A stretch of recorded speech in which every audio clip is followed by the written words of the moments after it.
정동영 통일부 장관의 발언 논란이 강하게 일고 있는데요. 정 장관이 공개석상에서 북한의 비공개 핵시설을 언급해서 논란이 일고 있습니다. 이게 한미 간의 문제로도 비화될 조짐을 보이고 있어서 논란입니다. 들어보시죠.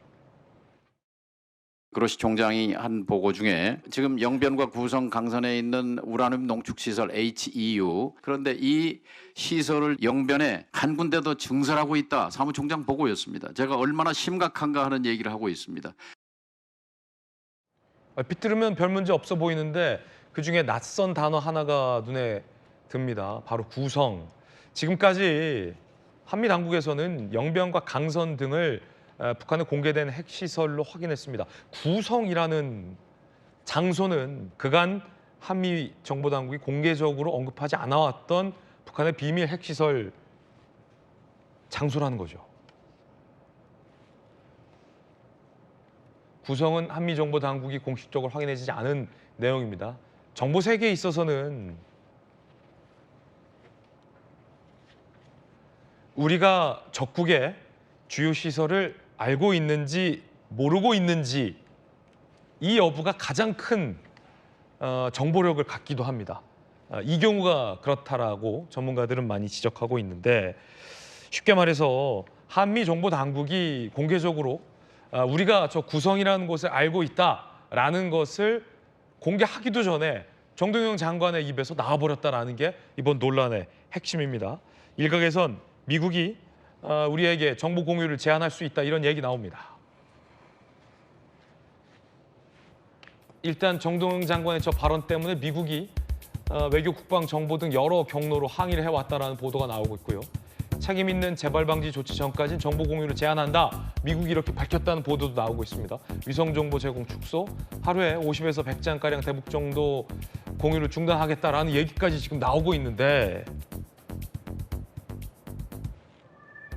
이 보도에 대해서 미 당국이 지금 부인하지도 않고 있는 그런 상황이라 안보 전문가의 한 사람으로서 상당히 좀 우려가 큰 대목입니다. 이게 참 정 장관의 어떤 발언 리스크인데, 전주 의원님 어떻게 보십니까? 통일부 장관의 입이 문제죠. 입이 문제다. 입이 무고화되지 않겠습니까? 특히 보안 유지를 요하는 그런 아주 중요한 정보에 대해서는 당연히 또 정보 제공을 한 미국 측의 입장도 있기 때문에 그러한 면에서 굉장히 신중을 해야 되는데, 결국은 그냥 갑자기 튀어나온 건지 일부러 얘기하신 건지 모르겠지만, 구성시라는 전혀 우리나라에 알려지지 않았던 그런 북한의 우라늄 농축시설을 가지고 있는 지금 장소가 하나 더 늘어난 거잖아요. 지금 한겨레신문 일면 보도조차도 정 장관 발언 때문에 미국이 정보 공유를 일주일째 중단했다, 이런 보도 지금 나오고 있네요. 그런데 이제 이게 또 한미 관계가 좋았으면 뭐 또 그 정 장관 입장 측에서도 충분히 해명을 했다고 하니까 넘어갈 수가 있습니다만, 사실 이재명 대통령 취임 이후에 한미 관계가 그렇게 좋지는 않죠. 여러 가지 좀 갈등 국면이 좀 있지 않았습니까? 뭐 예를 들어서 이제 뭐 DMZ 개방과 관련한 뭐 이런 문제랄지, 아니면은 또 뭐 그 장관 같은 경우는 북한을 아예 공식 명칭으로 쓰고 있잖아요. 조선민주주의 인민공화국. 사실 대한민국에서는 북한을 북한이라 부르지 이러한 북한의 호칭, 정식 호칭을 쓰진 않거든요. 그런데 지금 통일부 장관이 이렇게 하는 것도 사실 좀 비정상적이라고 보여요. 이제 그래서 이렇게 한미 동맹이나 좀 여러 가지 부분이 쌓이다 보니까 미국에서 우리나라에 대한 이 뭐 100페이지 정도의 분량의 매일 정보 공유하던 것을 일주일째 끊고 있다, 지금 이런 것이 나오고 있기 때문에, 그런 면에서 지금 미국에서는 어떠한 그런 확실한 재발 방지책을 통일부나 대한민국 정부가 내야 이것이 계속해서 정보 공유가 재개되지 않겠냐, 지금 이러한 입장이기 때문에 통일부에서는 미국 탓만 할 것이 아니라 좀 더 미국이 신뢰할 수 있는 그런 재발 방지책, 그리고 좀 내놔야 될 시점 아닌가 싶고. 이건 좀 걱정되는데. 저는 이런 면에서 이제 국민의힘에서는 장관 사퇴까지 좀 얘기를 하고 있는데, 기간이 좀 길어지고 있잖아요. 지금 일주일째 지금 이어지고 있기 때문에 이러한 면에서 뭐 한미 동맹이나 아니면 또 대북 관계의 안정을 위해서는 조속한 해결이 필요한 시점이라고 생각합니다. 여성되면 이거 사실 좀 걱정스러운 게 뭐 정 장관이 일부러 그랬냐 알고도 그랬냐 뭐 이런 논란 다 떠나서 정보 공유가 일주일째 지금 중단됐다는 건 굉장히 심각한 문제인데 첫 번째는 이제 전통적인 한미 동맹 관계가 흔들리고 있다, 불신을 주고 있다는 시그널일 수 있다는 거고 두 번째는 이 북한에 관련된 민감한 정보는 우리 자산만으로는 다 파악하기 힘듭니다. 잘 아시겠지만 우리도 우리 나름으로서의 어떤 최선의 첩보들을 수집하고 있고 우리 측 정보와 첩보도 물론 미국 측에 공유하고 있지만 정보 자산이라는 게 격차가 너무 크잖아요. 미국이 갖고 있는 최첨단 위성망과 휴민트 그다음에 이 정보력은 우리에게는 북한과 휴전선을 맞대고 있는 우리에게는 매우 필요한 기밀 정보들인데 이게 지금 당장 중단됐다면 그리고 그것이 통일부 장관의 발언 때문이라면 이 문제의 심각성은 큰 것 같은데 통일부 해명은 일단 이렇거든요. 이게 적절한지 한번 여쭙겠습니다. 함께 보시죠. 통일부 해명은 구성은 여러 연구기관 및 언론 보도해온 내용이다. 가능성을 이런 공개 정보의 근거에 구성을 언급한 것이다. 미국 측에 충분히 설명했다라고 하지만 미국이 지금 납득을 못하고 있기 때문에 정보를 멈춘 거 아닙니까? 그리고 저건 통일부 해명이 글쎄 과연 정확한 설명이라고 볼 수 있냐는 게 이 부분은 뭐 저 포함한 많은 북한 취재한 기자들이 더 잘 알고 있는 건 아닙니까? 구성에 있다라고 고위 정부 당국자, 특히 정동영 장관이 누굽니까? 대통령과 특수관계에 있지 않습니까?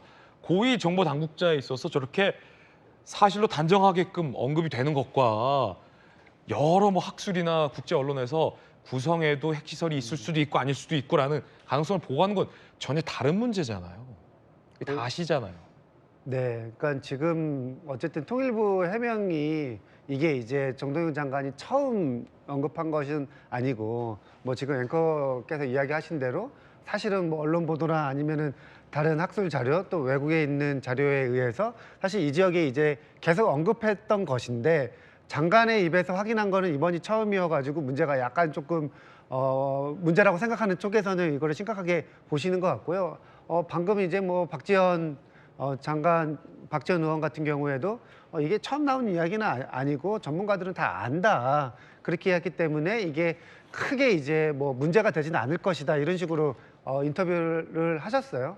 그리고 이제 지금 이제 어쨌든 겉으로 드러나기에는 미국이 이건 언론 보도입니다. 미국이 이런 것들 정동영 장관의 최근에 이 발언뿐만 아니라 그 전에 있었던 여러 가지 발언들이나 아니면은 또 뭐 정책 방향이나 기조 관련돼서 약간은 조금 온도차가 있어서 그것과 같이 포함해가지고 이번에 공유 중단된 것이 아니냐 이렇게 이제 언론들이 해석하는 것인데 거기에 이제 실제가 무엇인지는 뭐 조금 내용을 조금 더 알아봐야 되지 않을까 이런 생각이 들고 또 이제 지금 전주혜 의원님이 말씀하신 대로 정동영 장관이 지금 최근에는 북한 관련돼서는 조금 적극적으로 발언을 하시는 것으로 네. 보여요. 근데 이제 그런 것들이 일종의 약간의 뭐 역할 분담일 수도 있다. 그러니까 이재명 정부 안에서 내부에서 외교부 같은 경우에는 한미동맹 또 국방부 같은 경우에는 한미동맹을 중요하는 이러한 스탠스를 여전히 유지하고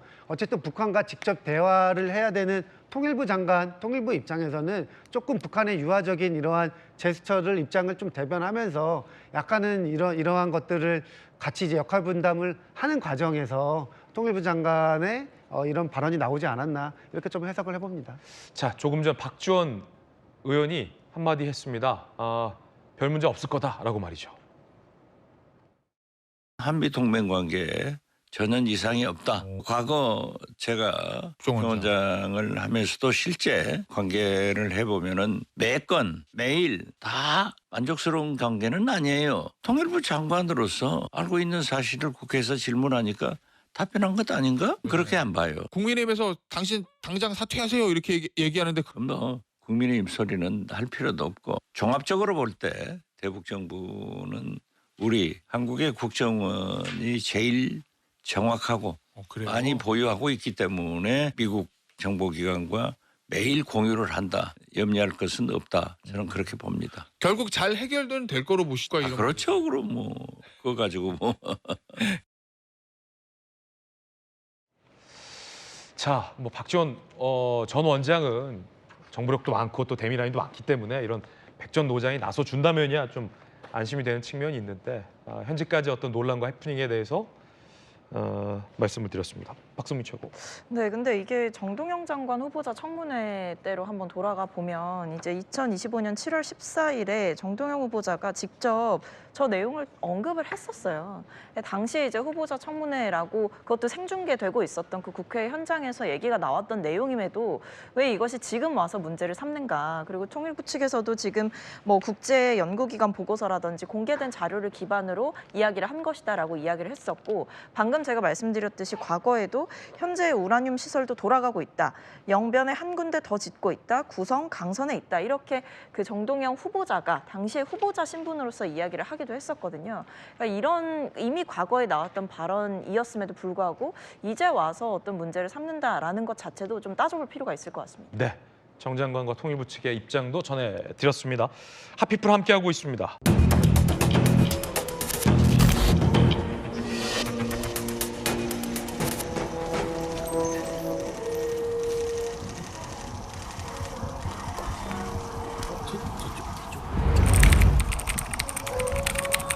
아유, 점심시간인데 이렇게 많이 나오셨네. 정말 고생 많으십니다. 일단 그 구성 핵시설 발언의 파장이 조금 커지고 있는 것 같은데 최근 상황은 좀 어떻게 보고 계십니까? 모든 것을 국익을 중심으로 판단해 주셨으면 합니다. 중동 전쟁으로 안보 환경이 엄중한 가운데 아무런 문제가 없는 한미 관계 위기설을 퍼뜨리는 일각의 행태가 걱정스럽습니다. 우리 언론에서도 잘 아시는 대로 이미 수십 차례 보도되고 공개된 공개 자료를 사용해서 정책을 설명한 것일 뿐입니다. 북핵 문제의 심각성을 설명하기 위해서 정책을 설명한 것인데 이것을 정보 유출로 모는 것은 대단히 유감스럽습니다. 아시는 대로 2016년, 10년 전이죠. ISIS 국제안보과학연구소 미국의 싱크탱크에서 발표한 논문에도 구성에 대한 언급이 있었고 당시 KBS를 비롯해서 많은 언론들이 보도했습니다. 그 이후에도 작년, 재작년에 CSIS라든지 랜드 연구소라든지 보고서에 있었고 또 국내외 언론에 수십 차례 보도된 겁니다. 공개된 정보입니다. 또 제가 작년 7월 14일 인사청문회 때 그때도 구성을 언급했어요. 근데 그때는 아무 말 없다가 9달 지나서 느닷없이 이 문제를 들고 나온 그 저희가 의심스럽습니다. 다시 한번 말씀드리면 이것에 대한 확대 해석, 억지 비판은 자제해 주시기 바랍니다. 아니 지금 일각에서 이제 뭐 책임론이나 이런 걸 말씀하신 거에 대한 얘기를 하셨는데 사실 지금 이 논란이 처음 시작된 기사나 이런 것들은 대부분 다 정부랑 여권 관계자 발로 나왔거든요. 거기는 어떻게 생각하십니까? 그건 잘 모르겠습니다. 그 한미 정보 공유가 장관님 발언 이후에 제한됐다라는 사실관계에 대해서는 어떻게 파악하고 계신가요? 사실로 통일부나 당국에서는 그 부분에 대해서는 뭐 확인할 수가 없다는 입장을 말씀드린 것 같습니다. 그 구성 발언이 말씀하신 그 보도대로 원인이라면 그 공개된 말씀하신 것처럼 공개된 정보인데 왜 미국이 문제 삼는다고 보시나요? 그걸 저 기자님이 취재 좀 해주시면 좋겠어요. 왜 9달 전에 인사청문회에서도 한 얘기인데 그리고 제가 2005년 9.19 북핵 포기 육자회담 공동성명 당시에 그 회담을 진두지휘했던 NS 위원장 겸 통일부 장관이었습니다. 그 일에 국내외에 공개된 자료나 정보 북핵 관련해서 꼼꼼하게 다 챙겨서 이해하고 있었고 그런 연장에서 작년 인사청문회 때도 얘기를 했던 겁니다. 그러니까 제가 좀 당황스럽죠. 어쨌든 최근의 보도는 이제 장관님 발언 이후에 한미 정보 당국 간의 정보 공유가 대북 정보 공유가 좀 제한이 됐다. 그래서 일각에서는 누군가는 책임을 져야 한다라는 책임론도 제기되고 있는데 이 부분에 대해서는 좀 어떻게 보시나요? 공개된 정보를 바탕으로 정책을 설명한 것을 정보 유출로 모은 것이 문제지 그 책임을 얘기하는 건 앞뒤가 좀 그렇네요. 맞지 않다고 생각합니다. 정보 유출로 그러니까 정책을 설명한 것을 정보 유출로 모은 것이 문제라고 말씀하셨는데요. 정보 유출로 모은 것이 모은 주체가 여권 관계자라고 생각하시는지 미국이라고 생각하시는지요? 그건 잘 모르겠습니다. 한미 관계가 굉장히 한미 동맹이 굉장히 강력하지만 지난 수십 년간 업앤다운이 이렇게 있었지 않습니까? 근데 그럴 때조차 정보 제한한다는 얘기는 없었던 것 같아요. 가끔 간헐적으로 있었어요. 네, 과거에도 있었습니다. 과거에 있었습니까? 어찌됐건 이만한 사안으로 그것이 실제로 어떤 민감한 정보인지는 모르겠는데 이렇게까지 온 이 사태에 대해서는 어떻게 보세요? 이런 대응에 대해서는? 한미 간에 원만한 소통을 통해서 역시 원만하게 잘 해결되기를 기대합니다. 언제쯤 해결이 될 걸로 보세요? 언론에서 도와주시면 잘 해결될 겁니다. 감사합니다. 장관님 아까 저희가 무엇인지 궁금하다고 말씀하셨는데 저희가 무엇인지 궁금하다고 말씀하셨는데 글쎄요, 공개된 자료를 바탕으로 정책을 설명한 것인데 그것을 정보 유출로 정책 설명과 정보 유출은 동의어가 아니잖아요. 그 저희에 대해서는 어떻게 짐작하고 계시는 거가 있으신가요? 짐작만 합니다. 이 동맹파와 자주파의 갈등이다 이렇게 프레임으로 보고 계시는 분도 있는데 그렇게 생각하지는 않습니다. 정동영 장관이 대북 위성정보 군사 기밀을 유출했다는 얘기 때문에 미국이 굉장히 화가 났고 대북 위성 정보들을 안 주는 상황에 이르렀거든요. 미국의 첩보 위성이 북한 지역을 비추면 그 차량의 번호판을 식별할 수 있다 그러잖아요. 위성 정보만큼은 미국에 의존할 수밖에 없는 거예요. 북한에 벌써 몇 번 다녀오셨죠? 50번은 갔다 온 것 같아요. 오래전의 얘기지만 생모인 고용희가 김정일 국방위원장하고 통화를 할 거 아니에요. 농도가 짙은 통화 내용을 한 거를 우리의 눈이 밖으로 쏠려 있는 지금 북한 입장에서는 도발하기 좋은 시기라는 판단도 할 수 있을 것 같은데요. 반드시 도발을 합니다. 서해상의 섬을 점령하고 국지전적인 어떤 도발을 할 수 있죠. 우리 경고방송이나 경고사격에 연평도 포격처럼 우리 특정 지역에다가 도발을 하는. 너무 재밌네요. 이런 이야기는 사실 아주 시간이 많이 지나야 할 수 있는 이야기들이잖아요. 네, 센터장님, 요즘 북한이 정말 동시다발적으로 움직이고 있는 것 같아요. 네. 얼마 전엔 집속탄도 그렇게 크게 대대적으로 사진 보여주면서 실험했다고 하지 개성에는 군사 기지를 짓고 있다고 하더라고요. 뭔가 좀 적극적으로 움직이고 있는 느낌 아닌가요, 요즘? 김정은이 이제 대남 적대 이렇게 되면서 어마어마한 일들이 벌어지고 있고 개성에 사실 그 군사 기지라는 게 결국은 후방으로 물러났던 사군단 병력들이 전방으로 지금 다시 들어오면서 거기를 다 콘크리트 장벽처럼 막아놨고 전기철조망 치고 이러면서 지금은 이제 남북 간의 차단벽이 완벽하게 쳐졌다. 제가 예전에 심포를 간 적이 있어요. 북한이 과거에 핵을 포기하겠다고 이제 약속해서 경수로를 지어둘 때 바로 이 심포에다가 지었거든요. 네. 그 지역도 원래 잠수함 기지였는데 한동안 방치돼 있다가 다시 이제 SLBM 발사 이런 것들이 나타나고 있는 상황이에요. 그래서 집속탄이라는 파편질에도 가공할 위력을 갖고 있어요. 쉽게 말하면 미사일이 날아오는데 미사일 앞부분이 열리면서 수류탄이 한 200개가 쏟아지는 거예요. 그러면서 축구장 한 20개 가까이 그 정도 면적 어마어마하잖아요. 그 정도를 다 이제 초토화하는 거고 파편질에는 더 무섭죠. 터지지가 않아요. 땅에 박히거나 깔려 있는 거예요. 그러니까 그 광활한 지역을 접근을 할 수가 없게 만들어버리는 거죠. 북한군이 도발을 했다 이래서 병력이라든가 전력이 지원돼야 될 때 거기다 북한이 파편지뢰를 때리거나 집속탄을 퍼붓는다. 우리 입장에서는 상당히 전술적으로 어려움을 좀 겪게 되죠. 개성 같은 경우에는 사실 이게 군사기지로 바꾸면 서울이랑은 굉장히 가깝게 붙게 되는 거잖아요. 이게 한 몇 킬로였죠? 달리면 한 6, 70킬로밖에 안 돼요. 그쵸. 금방이니까 서울에서 가도 1시간 안에 도달하잖아요. 개성이라는 데는 우리가 또 정서적으로 가깝잖아요. 휴전선 이전에 남쪽 땅이었으니까. 지금은 완전히 북한의 대남 도발의 어떤 전초기지로 이제 점점 기지화되고 있는 거죠. 개성도 그렇고 심포도 그렇고 그렇고 북한 내부에서는 뭔가 일이 벌어지고 있는 것 같은데 사실 우리는 북한의 정보를 네. 잘 받지 못하는 상황이 좀 됐습니다. 정동영 장관이 대북 위성 정보 관련된 군사 기밀을 유출했다라는 얘기 때문에 미국이 굉장히 화가 났고 우리에게 대북 위성 데이터 정보들을 다 안 주는 상황에 이르렀거든요. 제깍제깍 북의 핵능력은 커지고 있습니다. 영변에 있는 5메가와트 원자로가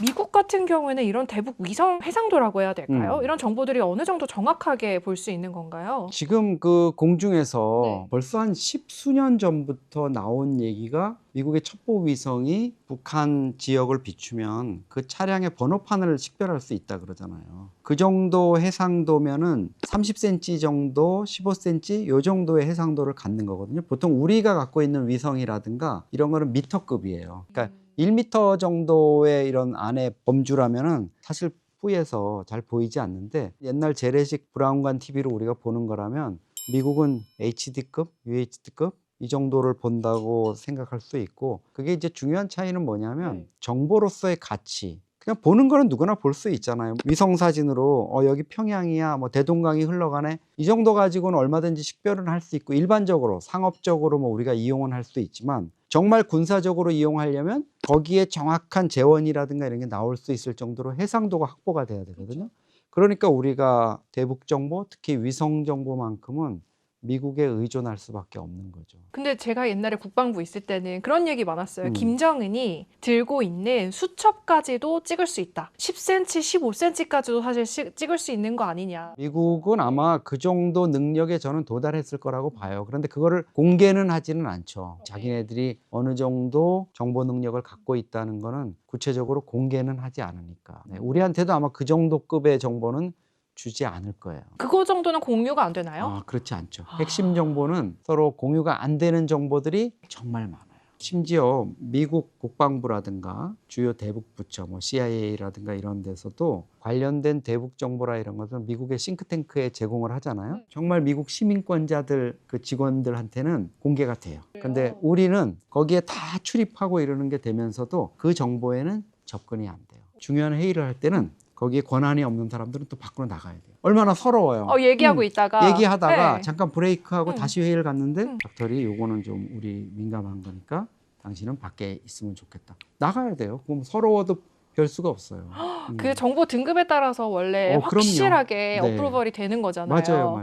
진짜 잘 지키나 보네요. 그럼 이런 위성 정보가 사실 100%까지는 우리가 못 받았던 건데 그러면 어느 정도까지 우리가 그래도 공유를 하고 있었다 이렇게 보면 될까요? 글쎄요. 10개에서 한 8개 정도까지는 주겠죠. 근데 주는 거에 있어서 시차가 또 중요해요. 오늘 아침에 찍은 거 오늘 오전에 오후에 그날 주기만 해도 거의 리얼타임으로 보는 거잖아요. 근데 그렇게 주질 않아요. 대북 정보 미국으로부터 받은 중요한 위성 정보라든가 또 감청 정보라든가 이런 거를 보통 국정원이나 이런 데서 협력을 받아가지고 안보부처 장관들한테 주거든요.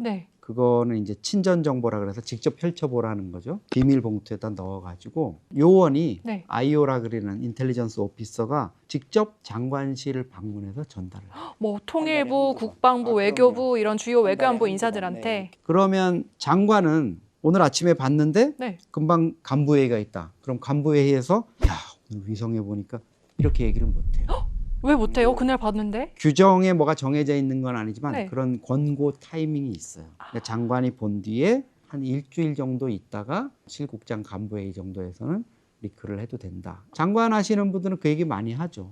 받아도 얘기 못해. 그래서 통일부 같은 경우도 뭐 정보분석국이라고 있잖아요. 장관이 그런 얘기하는 거 제가 많이 들었어요. 뭐가 오긴 온 것 같은데 구체적으로 장관님이 얘기를 안 하신다. 아직까지 나는 모른다. 다음 주쯤이면 뭔가 그거 얘기가 될 것 같다. 야, 국장이면 그래도 높은 급인데. 근데 사실 위성 정보로 우리가 확인할 수 있는 게 그렇게 많지는 않잖아요. 이란 사례 뭐 나탄즈 핵시설 같은 것도 보면은 거기서 탈출한 사람이 얘기하기를 여기는 핵 연료 공장이다라고 해서 위성을 추적을 했는데 나중에 알고 보면 거기가 핵 연료 공장이 아니고 막 비밀 원심 분리기가 있고 이런 식으로 돼 있거든요. 그럴 수 있죠. 추정해서 들어갔는데 거기가 뭐 다른 용도의 시설이거나. 저도 북한 갔을 때 한 번은 되게 아침에 일찍 도착한 적이 있었어요. 평양 순환 비행장에서 내려가지고 평양 시내로 들어가는데 북한은 뭐 통근 버스가 있고 전철이 있고 이런 거 없잖아요. 외곽에는 특히. 끊임없이 사람들이 길 옆을 걸어가는 거예요. 어딘가 출근을 하는 거예요.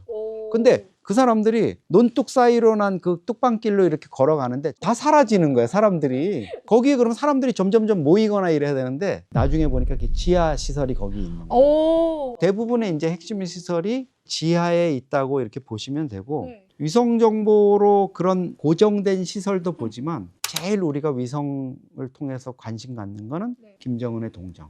그게 제일 핵심이에요. 김정은이가 어디로 움직이느냐, 어제 김정은이가 무슨 활동을 했고 오늘 이 시간 어디에 있는지를 백악관에 보고하는 일. 되게 중요한 일이에요. 이렇게 파악이 다 되나 보네요, 위성으로. 실시간으로 거의 실시간으로. 100%. 그러니까 김정은이가 참수 작전이나 자기를 타격하는 거를 피하려고 두 대, 세 대 똑같은 차를 가지고 어느 차에 탔는지 알 수 없게 다니잖아요. 한 3개 정도 다니면 그중에 어디에 김정은이 있는지 모르게. 푸틴이 작년 초에 김정은한테 아우루스 승용차, 그 러시아판 롤스로이스라는 거 한 대 선물했잖아요. 근데 한 대 가지고는 운영을 할 수가 없는 거예요. 3개는 있어야 숨을 수 있죠. 한 대 더 달라 그래가지고 한 대 더 받았죠. 아마 푸틴이 그랬을 거예요. 웬만하면 좀 사가라. 달라 그러지 말고. 김정은 초기에 이런 일도 있었어요. 2012년 8월에 김정은이가 섬 방어대를 갔어요. 연평도 포격 도발을 하는데 핵심적이었던 부대를 자기가 간 거예요. 바로 앞에 우리 한국 땅이잖아요. 거길 가면서 쇼를 좀 하고 싶었던 거예요. 그래서 큰 배를 타고 가다가 작은 목선, 똑딱선 타고 그 섬에 도착해가지고 막 이제 병사들, 가족들 위로하고 막 이러는 게 있거든요. 마치 목선을 타고 김정은이가 온 것처럼 이렇게 쇼를 했잖아요. 우리 군 당국에서는 김정은을 좀 선전을 좀 들통나게 하려고 실시간으로 찍은 위성 사진 있잖아요. 평양에서 출발해가지고 남포의 이군산 사령부에서 어떻게 출발했고 이런 거를 다 영상으로 찍어가지고 그거를 막 공개하려고 그런 거예요. 결국 그거는 미국이 또 반대해서 그것까지는 공개하지 마라. 그러니까 실시간으로 다 보고 있어요. 우리 또 정찰 능력이 너무 드러날 수 있으니까. 그렇죠. 너 실시간으로 다 보고 있어 이런 겁을 주고 싶었던 거고 우리는. 미국은 정보 자산이 노출될 수 있으니까 하지 마라 이렇게 해가지고 위성 정보 같은 경우에는 김정은과 그 핵심들 움직이는 거 그거 체크하는 게 가장 중요한 목적 중에 하나일 수 있어요. 그럼 핵시설 같은 경우는 어느 정도로 파악을 할 수 있는 거예요? 핵시설 같은 경우는 외곽에서 보기는 사실 쉽지가 않죠. 미국의 상업위성이나 이런 것들도 보면은 영변의 핵단지 수증기 구름이 막 올라온다 뭐 이런 거 보고 아 가동했구나 이런데 사실은 그것도 위험한 게 북한의 기만일 수가 있잖아요. 아 일부러 불을 피워놓는 그렇죠. 거예요? 막 가동되는 것처럼 야 지푸라기라도 갖다 한번 좀 떼봐라 뭐 이럴 수 있잖아요. 그런 기만 가능성 때문에 정말 정확하게 확인을 하려면 들어가야 돼요. 휴민트로. 휴민트의 기본 원칙은 우리 국정원 직원, 정보사 군 요원들 이런 정식 요원들이 직접 가는 건 절대 안 돼요. 너무 위험하죠. 다 그 원칙이 있어요. 뱀을 잡으려고 그러는데 내 손을 거기에 넣어서 뱀을 잡는다? 이건 자살행위잖아요. 위험 부담이 너무 크죠. 그러니까 다른 방법으로 다른 사람의 손을 빌려서 해라 뭐 이런 게 있는데 과거에 이런 일도 있었어요. 경북의 태천이라는 곳이 있는데 거기에 이제 발전소 형태인데 그게 알고 보니까 핵시설이었어요. 그래서 그 시설의 주변에 있는 토양을 채취해오는 비밀 작전을 시작했어요. 흙을 가져오면 그 안에 흙을 분석해가지고 방사능 이런 걸 통해가지고 핵시설인지 알 수 있으니까 가져왔어요. 어떻게 또 가져왔어요 그걸? 우리 요원들이 직접 들어간 건 아니고 그 지역을 드나들 수 있는 조선족 거기 장사를 하고 이러던 사람들 중에 젊은 청년들을 이제 거액의 보상금을 주고 했는데 뭐 안타까운 일도 있었다 그래요. 그 중에 뭐 또 한 명이 발각돼가지고 발각됐어요? 죽는 이런 일이 있었는데 이 일이 이제 정보 당국에서는 철저하게 비밀로 당연히 했죠. 그리고 미국에서도 이거를 정말 높은 정보로 평가를 했어요. 이런 일을 우리 국정원이나 정보사가 하게 되면 우리의 정보 위상이 올라가는 거예요. 직접 미국 요원들이 들어갈 수 없잖아요. 육안으로 봐도 다 식별이 되는데. 그러니까 결국은 우리가 그런 거를 휴민트망이나 이런 걸 통해서 가져오게 되면 미국 입장에서는 우리를 더 높게 평가하고 우리한테 의지할 수밖에 없고 그러면 이제 교환이 되는 거죠. 자기네들이 가지고 있는 신호 정보나 위성 정보나 감청 정보하고 우리의 휴민트 정보하고 주로 감청 정보나 이런 거에서 미국이 또 준 거를 우리가 관리를 잘못해가지고 큰 일을 겪은 적이 몇 번 있어요. 2008년에 지금 김정은 국무위원장의 아버지인 김정일 국방위원장이 그해 여름에 스트로크가 와요. 그 마비가 와가지고 8월부터 한 11월까지 거의 식물인간 상태로 들어가잖아요. 야, 이제 북한 큰일 났다 이럴 정도로. 근데 그때 기자들이 김정은의 건강 회복 상태가 제일 궁금하니까 청와대 브리핑일 때 브리핑 장소에서 김정일 국방위원장의 건강 상태가 어떠냐, 회복이 됐냐 이러니까 청와대 대변인이 혼자서 양치질을 할 수 있을 정도다 이렇게 얘기를 해요. 근데 그게 우리가 들을 때는 그냥 그 정도인가 보다, 좀 회복이 됐네, 뭐 좀 하나 보다 이랬는데 미국에서 난리가 났죠. 생각해 보세요. 김정일 국방위원장이나 김정은이 양치질을 혼자 하는지 누가 도와주는지를 알 수 있을 정도면 엄청난 거죠. 그게 어떤 정보겠어요. 이야. 그거는 정말 가까이에서 누가 지켜보든가, 김정일이 있는 그 일가의 집의 비서라든가 네. 화장실을 청소하는 아주머니라도 하다못해 그 정도 정보인데 그게 청와대 대변인이 그냥 무심코 던졌는데 미국에서 난리가 났죠. 정말 엄청나게 널리 알려지지 않았지만 큰 사건이에요. 그때는 미국 반응이 어땠어요? 미국은 이제 정보 이러면 못 준다, 우리 휴민트 다 죽는다 그럴 거 아니에요. 북한 입장에서는 야, 이거 어디서 샜다, 이건 생명에 걸린 문제죠. 이건. 이런 부분이 있을 수 있는 거고, 특히 이제 김정일, 김정은 거기서는 뭐 치명적인 일들이 많이 나타나죠. 그럼 한동안 정보가 진짜 끊겨요. 과거에 김정은 위원장이 스위스 베른에서 조기 유학을 했잖아요. 1994년부터 한 2000년까지. 그러면 우리 정보당국, 한미정보당국이 어떻게 하겠어요? 추적을 할 거 아니에요. 김정은하고 형인 김정철, 노동당 총무부장 하는 김여정까지도 같이, 3남매가 같이 있으니까 생모인 고용희가 어린애들 거기다가 보내놨으니까 가끔은 한 번씩 갈 거 아니에요. 평양에서 스위스로 곧바로 가는 비행기는 없으니까 고용희가 이제 베이징에 와서 갈아타고 스위스를 가잖아요. 네. 김정일의 부인이 앉는 퍼스트 클래스 대각선쯤에 한국의 정보요원이 앉는 거예요. 와. 일반 관광객이나 뭐 부부로 위장해서. 와, 스위스로 아들들 보러 갈 그렇죠. 때도 다 따라붙었어요. 그럼요. 그 리포트가 다 나오는 거예요. 야, 대단하다 진짜. 잠을 한 잠도 안 자더라. 어머. 그리고 책을 보더라. 상당히 격조 있는 말투로 승무원들에게 뭔가를 요청을 하더라. 고용희가 가가지고 자녀들하고 어울리는 장면이라든가 이런 거 다 도감청하고 미행을 하죠. 안 할 수가 없죠. 그건 어마어마한 정보인데. 그쵸. 근데 이제 여기서 문제가, 큰 사고가 한번 생겼죠. 호텔에 투숙한 다음에 평양에 있는 김정일 국방위원장하고 통화를 할 거 아니에요. CIA가 감청을 했어요. 그 정보 내용을 한국 측에다 제공을 한 거예요. 그 당시에 국정원장이었던 분이 정치인 출신이었어요. 그래서 청와대 기자들하고 어떻게 벌써 불안해요. 북악산 등산을 하고 내려와서 사전에 막걸리를 한 잔 얼큰하게 하시고 이런저런 얘기를 하다가 그 통화 내용의 일부를 기자들한테 얘기를 합니다. 놀라운 내용이었죠. 근데 무슨 대단한 군사 비밀이나 이런 게 아니고 정말 그냥 휴민트로 잡은 내용들. 뭐 예를 들어서 애칭을 뭘로 부르더라 막 이런 정도의 사적인. 김정일 국방위원장하고 고용희라는 그 여성하고는 28년을 같이 살았잖아요. 상당히 살가운 사이였던 것 같아요. 네. 약간 이제 농도가 짙은 통화 내용을 한 거를 샤워를 하고 나와서 통화를 하면서 지금 내가 어떤 상태인지 알고 있느냐 이렇게 김정일한테 얘기하니까 김정일이 뭐라 얘기한 정말 그냥 비공식적인 부부간의 그냥 대화 이런 거를 술안주 삼아 얘기를 한 거예요. 어머. 그래가지고 그게 막 청와대 기자들이 막 정보 보고하고 막 이래서 결국엔 막리라고 난리가 났어요. 보도는 됐어요?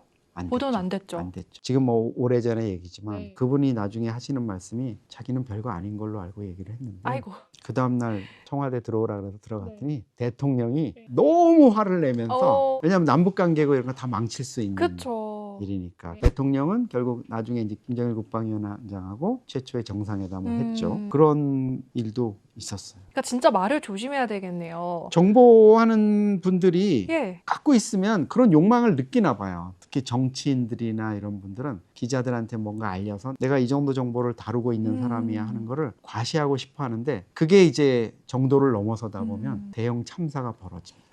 아, 너무 재밌네요. 이런 이야기는 사실 아주 시간이 많이 지나야 할 수 있는 이야기들이잖아요. 그렇죠. 지금 이제 상당한 시간이 지났죠. 근데 김정은이 올해 2월 당대회에서 이렇게 얘기했어요. 적국의 위성을 우리가 공격을 하겠다. 그러니까 본인이 좀 위협을 느끼는 게 위성인가 봐요. 그래서 정확하게 이걸 언급을 했는데 총참모부 안에서 전자전 전담 주의부도 새로 만들었단 말이에요. 요즘 어느 정도까지 진화를 했나요? 북한이 이제 위성을 공격하겠다고 하는 거는 네. 위성을 뭐 미사일을 쏴서 쏘겠다는 건 아니잖아요. 떨어뜨리겠다는 건. 같은 이제 위성으로 뭔가 해킹을 하겠다 이런 건데 우리 같은 경우에는 사실 이미 그 중대형 위성으로 북한을 2시간마다 우리 독자적인 힘으로 촘촘히 볼 수 있는 425 사업을 작년 11월 초에 5개 위성을 쏘아 올리기로 했던 제5호기까지 쏘아 올려서 완비가 됐어요. 그리고 이제 우리가 소형 위성을 촘촘히 더 쏘아 올려가지고 보완을 하면 한 30분 간격마다 북한 지역을 이제 다 들여다볼 수 있는 이런 거를 갖춰지게 되거든요. 그래서 우리는 사실 어느 정도 됐는데 네. 북한은 이제 좀 문제가 생겼어요. 2023년 9월에 보스토치니 우주센터에서 푸틴하고 김정은이 정상회담을 하는데 푸틴이 그때 위성 기술 주겠다 그러잖아요. 김정은이가 하도 달라 그러니까. 자기네도 정찰 위성을 갖고 싶었던 거예요. 우리가 핵이나 미사일 같은 주먹은 있는데 눈이 없다.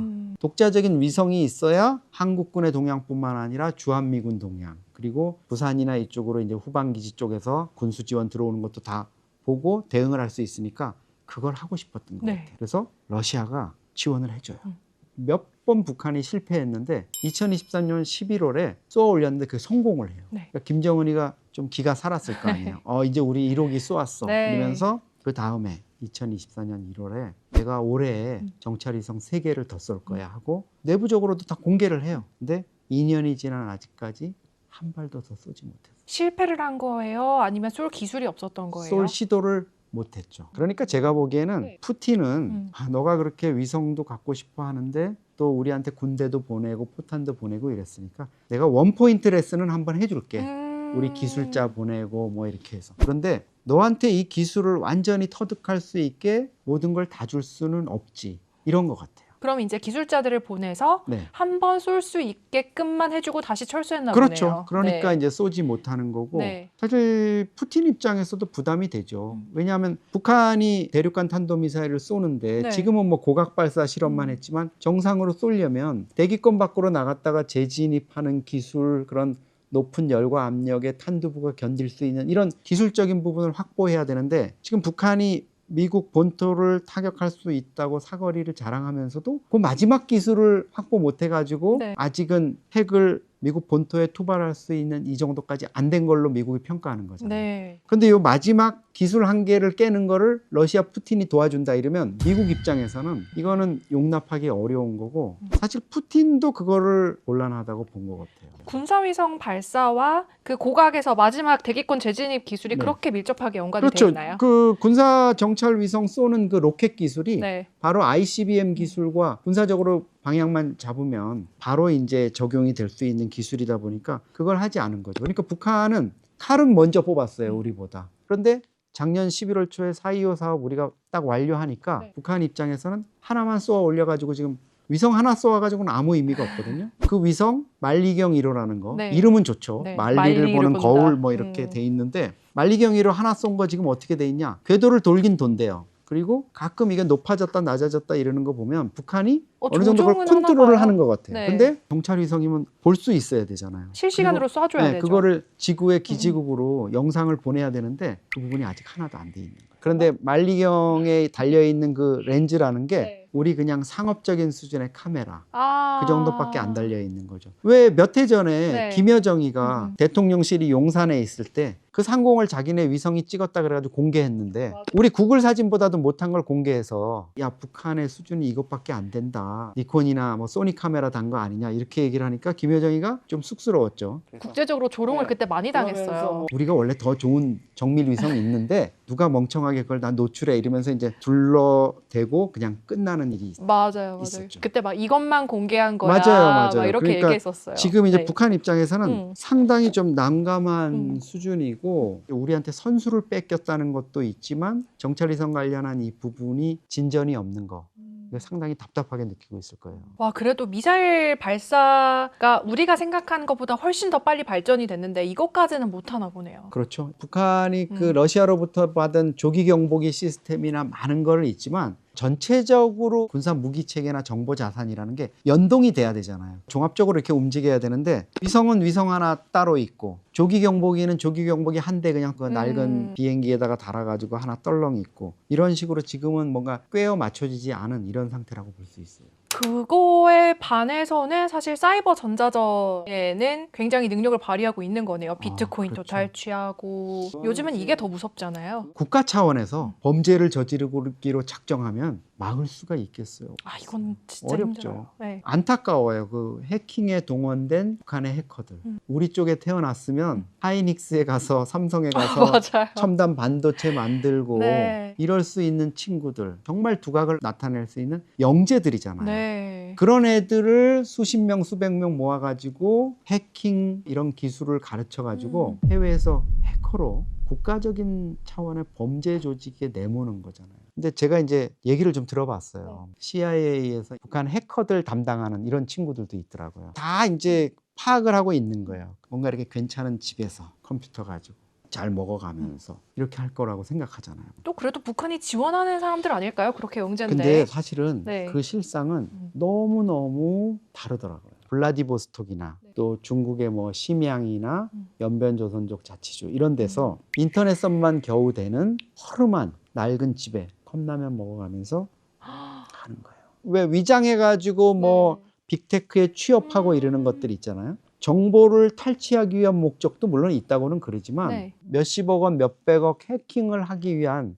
그게 매일 성공하는 거 아니잖아요. 몇 달이 걸릴 수도 있고 이런데 그 사이에 그 해외 체류하는 비용을 조달하기 위해서 아르바이트를 하는 거예요, 말하자면. 그런 일을 할 수밖에 없을 정도로 북한 쪽에서 지원받는 것도 없고 자체적으로 알아서 해야 되는 거예요. 뭐 그런 얘기 하더라고요. 만약에 블라디보스톡 어디 낡은 집에 있는 해커가 아침에 일어나가지고 이제 일을 하려고 컴퓨터를 키면 CIA의 그 해커 담당하는 친구 책상에도 알람이 울린대요. 아, 컴퓨터 켰다. 예, 이제 작업 들어갔다. 네. 이런 식으로. 그 정도로 이제 감시망을 이제는 촘촘히 오. 하고 있고. 그래서 최근에 보면은 북한이 비트코인이든 뭐 금융전산망에서 털어간 것들 있잖아요. 네. 그거를 역으로 추적해가지고 다시 해킹해가지고 가져오기도 하잖아요. 그만큼 지금 북한 해커들도 이제 좋은 시절 끝났다. 이런 얘기를 많이 해요. 전 세계에서 지금 벌어지고 있는 해킹의 한 절반 정도를 북한이 해왔는데 이제 한미정보당국의 추적이라든가 그런 걸 이제 막아내는 거 이런 것도 상당한 수준에 올라가 있고 최근에 보면은 한미일의 주요 당국자들이 모여서 회의하면은 꼭 북한 해킹에 대한 대응 이게 단골 메뉴로 올라가잖아요. 그만큼 이제 서방에서도 북한의 이 해킹 이건 그냥 두면 안 되겠다. 잘못하면 금융 질서라든가 코인 거래소의 어떤 안정성 이런 게 다 무너지겠다 이렇게 생각을 하고 있는 것 같습니다. 언론에서 북한 해커들을 너무 사이버 전사들이라고 불렀나 봐요. 네. 앞으로 사이버 노예들이라고 불러야겠어요. 노예죠 사실. 네. 그 친구들은 뭐 고향에 가고 싶어도 못 가고 그러니까요. 해외에서 일정 기간 동안 머물면서 해야 되고 보통 면접 볼 때 네. 요즘 김정은 욕해보라고 한다면서요. Can you say like Kim Jong Un for me? Sorry?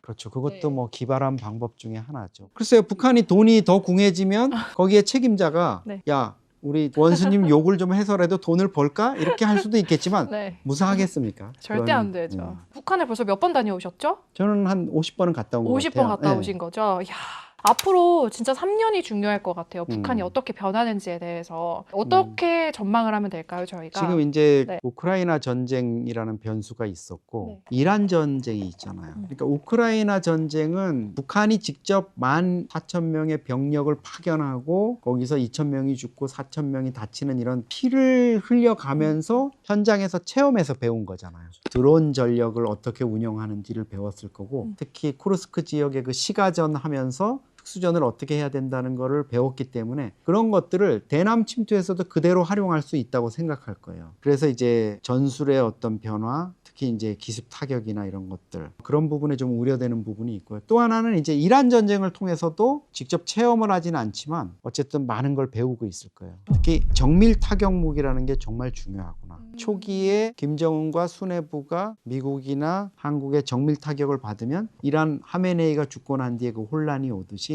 저렇게 될 수밖에 없구나. 그걸 막는데 아마 집중을 할 겁니다. 마두로 베네수엘라 대통령 부부가 침실에서 체포돼서 가는 거 이런 걸 보면서 네. 북한은 아마 엄청난 충격을 받았을 거예요. 이게 미국의 특수 전력이라든가 이런 것들이 들어오면 정말 총 한 방 쏘지 못하고 꼼짝없이 저렇게 끌려가는구나 하는 것들 이런 것들을 겪으면서 북한은 점점점 진화하고 자기들이 취약한 부분을 막아 나갈 겁니다. 특히 이란전 같은 경우에도 사드나 패트리엇이나 이런 미사일 방어만 완벽하지 않구나. 이란의 아이언돔도 저렇게 뚫리는구나. 서울의 상공이라든가 한반도를 타격하는 데 있어서도 그런 전술을 계속 개발을 할 거예요. 전쟁 양상을 보면서 김정은이 느낀 게 있는 것 같아요. 아, 핵은 쓰기가 어려운 무기구나. 트럼프가 이란에 대해서도 한번 살짝 얘기를 꺼냈었잖아요. 네. 핵 쓸 수도 있다 이랬다가 비난 때문에 못했죠. 푸틴도 우크라이나를 좀 우습게 보고 덤볐다가 너무 전쟁이 길어지니까 초기에 장기화 조짐을 보일 때 전술핵을 쓸 수 있다고 얘기한 적이 있어요. 그런데 국제사회 비난이나 이런 것 때문에 다시 주머니에 집어넣었잖아요. 이스라엘도 이란에다가 핵 타격을 암시했다가 바로 내려버리고. 김정은 입장에서는 아마 이 핵이라는 건 1945년 2차 대전을 승리로 이끌었던 일본 나가사키 히로시마 원폭을 처음이자 마지막으로 때린 이후에 이거는 쓸 수가 없는 무기겠다. 설사 쓴다 그래도 이건 조선민주주의인민공화국 간판을 그냥 내려야 되는 일이니까 그거를 결행할 수는 없잖아요. 김정은은 자기 당대에 누리려는 사람이 아니에요. 뭐 임기 난 10년 동안 누리겠다 이게 아니라 자기도 가능한 평생 누리고 4대 세습자인 김주애한테도 권력을 이어가고 싶은 욕망이 강하잖아요. 그런 측면에서 보면은 김정은 입장에서는 답은 하나죠. 재래식 무기. 핵이나 ICBM은 우리가 이만하면 됐고 재래식 무기 개발하자 이래서 지난 2월 말에 열렸던 노동당 9차 대회에서 재래식 무기 쪽으로 옮겨갔어요.